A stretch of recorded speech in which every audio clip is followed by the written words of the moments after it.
At the time of this recording, I've edited videos with over 75 million views across different platforms, and I've worked with some of the biggest channels on YouTube.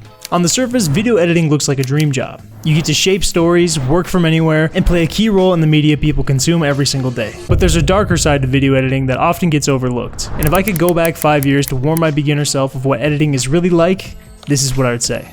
After hearing some of these truths, you might ask yourself, is video editing as a career really even worth it? Well, I have my own opinion about that, but I'll let you know at the end of the video. But the first thing you need to know is that as a video editor, you're undervalued. There's always somebody who will do it cheaper. And the truth is, there's very little barrier to entry to video editing. Anybody with a laptop and internet access could become a video editor. Now, this could be very encouraging, but also you have to realize that competition is fiercer than ever. I went to school and got a degree, and I did take some editing classes in college, but for the most part, I'm completely self-taught, and I taught myself off of videos I watched for free on the internet. But just because anyone can learn to edit, that doesn't mean that anyone can do it well. Anyone can cook, but only the fearless can be great. Editing is so much more than just cutting video and audio. It's storytelling, it's persuasion, it's manipulation. You're manipulating the audience into feeling what you want them to feel. And it's also a lot of soft skills like communication and sticking to deadlines. But here's the thing, most clients don't understand how much work actually goes into editing a video. They think that you just drag the files into your software and hit the edit button and out pops a masterpiece. I honestly used to think that way too before I actually learned how to edit. And there's so many micro decisions that you have to make when you're editing video that the more you learn, the more you realize how much you don't know. And the truth is that in today's market, you're expected to be so much more than an editor. You have to be a graphic designer, a motion graphics artist, a content manager, a writer, and oftentimes to get work, you have to be a freelancer, and you can't just get a job at a company like the more traditional route. For the most part, you have to learn how to run a business and sell yourself to clients. I mean, it's kind of a sad reality, but that's the truth, because the other harsh truth is that the industry is shrinking. Now, this may come as a surprise because social video is exploding right now with TikTok and YouTube and Instagram, but traditional media like TV, movies, and documentaries is going the way of the dodo. YouTube on TV has surpassed Netflix and regular cable, and it's not even close. New media has eaten traditional media's lunch. So if you want to work on news, TV shows, documentaries, or movies, there's less and less opportunity out there. In the last 5 years, the amount of jobs cut in the media and entertainment industry in the US went up by 368%, and more than 36,000 people have been laid off. I was one of them. That's why I started freelancing. I mean, just look at what has happened in the last 5 years. There was that big bug that took over the whole world. I'm not going to mention it by name, but we all know what I'm talking about. And then there was the Writers Guild and the SAG-AFTRA strikes. And right after that, there was the wildfires that burned down a good chunk of LA. So needless to say, it's been a tough time for Hollywood. And that's on top of YouTubers like Mr. Beast getting more views than the literal Super Bowl, and independent journalists like Johnny Harris competing with Al Jazeera and BBC. So to compensate, editors at these traditional companies are being replaced with AI or outsourced, or just being let go and not replaced because less and less traditional media is being made. Well, unless you count Chinese microdramas.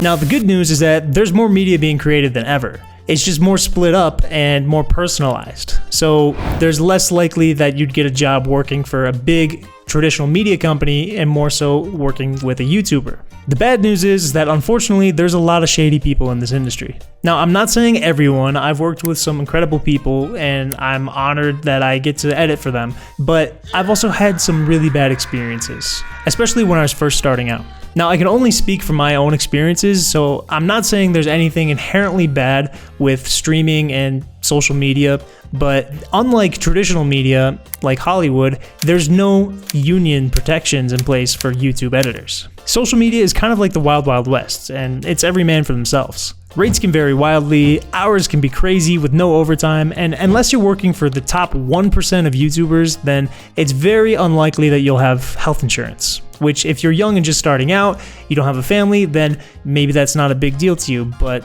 as the further you go on in your career, the more that's gonna matter. You also likely won't get things like paid holidays or paid vacation. And that's if you can even get them to pay you. Now, again, I'm not saying it's everyone, but unlike the corporate world, which values formality and structure, working for influencers and YouTubers can be a lot riskier. I've had clients completely ghost me after I've sent them work, and there was really nothing I can do about it. Yeah, I could try to blast them on social media, but then all that says to other potential clients is that if the relationship doesn't go well, then I'd do the same thing to them. And that's not a great look. So basically, I just got my time and work stolen from me. And even if you do name and shame them on social media, that doesn't guarantee that they'll end up paying you. And it's important that you get paid as a video editor because it's expensive. First, there's the software. Professional editing isn't cheap. I mean, most professional editors aren't using CapCut. You need to use the big boys like Adobe Premiere Pro, DaVinci Resolve, or Final Cut Pro.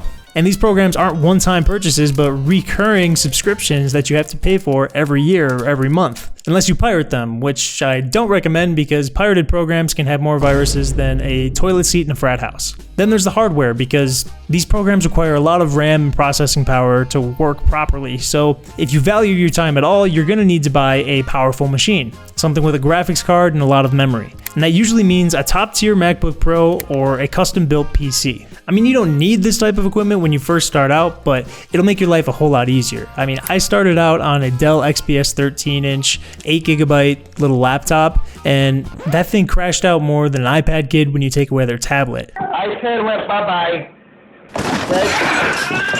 But if you want to do more advanced editing and motion graphics for clients with deadlines, then you're going to need an upgrade. And hard drives are another hidden cost that stack up over time. Video eats up storage like crazy, and you can't always delete files after you're done with them because your client may want them in the future, or you may want to go back into old projects and just use an old project as a template, or reuse B-roll. So you need to buy external hard drives to store all your old stuff, and while not crazy expensive, it is a cost you have to consider. And finally, there's the human cost, because editing sessions can stretch 10 hours or more, and without an ergonomic setup, with a standing desk, adjustable chair, and a proper monitor, then you are going to take a toll on your health. Because yes, even though video editing isn't hard labor, it does take a toll on your health. So around 4 years ago, when I had been editing for about a year, and I was just starting to consider it as more than a hobby and possibly a career, I started to get some really bad neck pain. And at first I didn't think much of it, but then one day I was at the gym and I looked sharply to one side and I think I pinched a nerve. Now I say I think because I never went to the doctor to get it checked because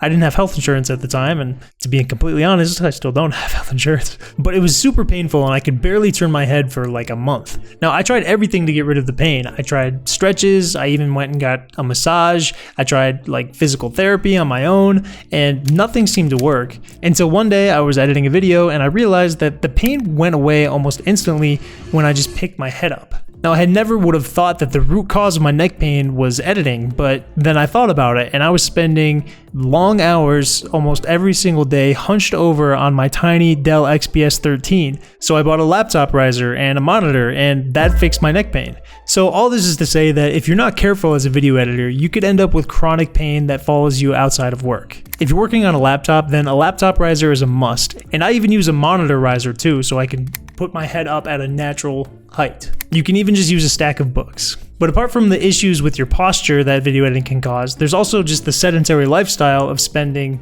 long hours every single day in front of a computer. So it's important to take breaks and actually be conscious about stretching and getting up and exercising, because this type of lifestyle eats away at your health in ways that aren't immediately noticeable, but over time you start to see the difference. And you also have to consider the effect that video editing has on your mental health, because video editing is often solitary work where if you work from home, you're basically just in a room all day, headphones on, not interacting with anybody but the monitor in front of you.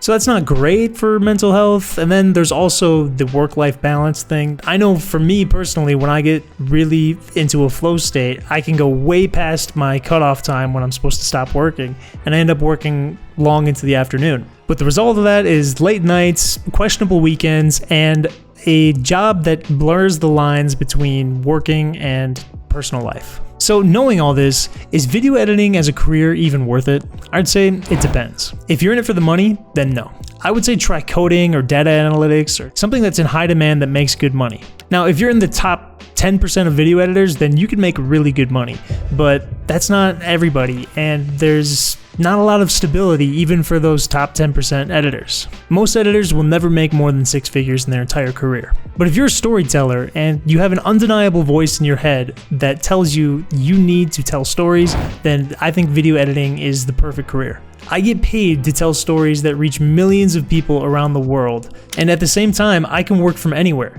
I get to choose my own hours, and I can take off anytime I want. I feel extremely lucky that I've found my passion and I'm getting paid to pursue it. But that being said, while I enjoy the creative side of things, I still have a lot to learn when it comes to the business side of things. And when I got laid off from my job last year and began freelancing, it was really an eye-opener for me.